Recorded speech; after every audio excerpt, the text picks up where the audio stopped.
Well, claims our spies are targeting our Pacific friends have been met with anger in some ports. Seemed to me quite ridiculous that Samoa is being spied on and information passed on to the United States. What for? And back here, our Prime Minister's denying nothing and says it's all 100% legal, but he's refusing to go into any detail. Successive governments have used our Foreign Intelligence Service for very good reason, and I'm not about to start talking about how we do things. So for analysis on this situation, let's cross to Dunedin to our international relations expert, Robert Patman. Good morning to you, Robert. Good morning, Ali. First, though, if you give me your take about the revelations that we've heard over the past 24 hours about this wholesale spying of the Pacific Islands. Yes, these revelations are based on documents derived from Mr. Snowden, Ed Snowden, by Nikki Hager. And what they show is that since 2009, there's been a hoovering, or if you like, widespread surveillance of the Pacific Islands. And this has come as a bit of a shock because everyone knew that New Zealand was conducting, as part of the Five Eyes, surveillance of the area, but they thought it was much more targeted. And there is a concern that this sort of surveillance actually is counterproductive in terms of targeting security threats such as ISIL, because it is just so comprehensive. And according to Mr. Hager and Mr. Snowden, this information is hoovered up by New Zealand and then sent directly to the NSA in Washington. And this is causing some concern because diplomatically this is not a good look. As Angela Merkel said, the German Chancellor, spying amongst friends is unacceptable. And we ran for the Security Council in October last year on the basis of our South Pacific identity and the fact that we run an independent foreign policy. And these recent revelations somewhat undercut those claims. And as you say, it's not a good look. And do you think that would go as far as really damaging our reputation? I mean, we've already had criticism from the Samoan Prime Minister calling it ridiculous, and the Tongan Prime Minister says it's a breach of trust.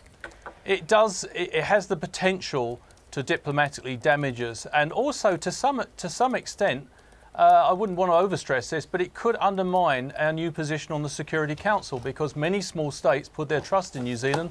We won 145 votes to get onto the Security Council on the basis that we had no extra grime, we were an honest broker, independent state, and yet these revelations show that we're actually part of a closely integrated surveillance system. So would you say then there's a sort of a conflict of interest in being part of the Security Council at the same time being part of the Five Eyes? Not necessarily, but I think the point to note here, Ali, is that since 2009 the technology has moved on dramatically. If you take the PRISM and the what's called X-key score, foreign signals intercept systems, the technology has meant now you can scoop up tremendous amounts of information. And according to the revelations from Mr. Hager, it's not the targeted intelligence that's being hoovered up. That is, of course, being dealt with. But it's the private communications of law-abiding citizens that's being scooped up. And the danger here is that actually it will not only do you obscure the people that you want to go after because you've got so much information coming in, but actually you're, if you like, dumbing down the strengths of a democracy, which is respect for privacy and the rule of law. If you're actually diminishing those qualities, then you're actually setting yourself back in the struggle of ideas with terrorist groups which are dedicated to destroying those ideas. Would you go as far to say, well, this is putting us in a terrible position in a way, but they would say in terms of the indiscriminate collection of this data that while not diluting their ability to, well, it is less targeted, that they do have this X-key score, they have the abilities in the States to siphon through it. Yes, they do have that capability, but we have to work out whether this technology is actually in sync with our strategic priorities. The Pacific is a relatively benign area. As far as I know, ISIL are not present. Is this overkill? And is it overkill for other people's reasons, not our own? And that is the big factor we have to weigh. We'll leave it there. Thank you so much for joining us. Thank you. Professor of International Relations at Otago University, Robert Patman.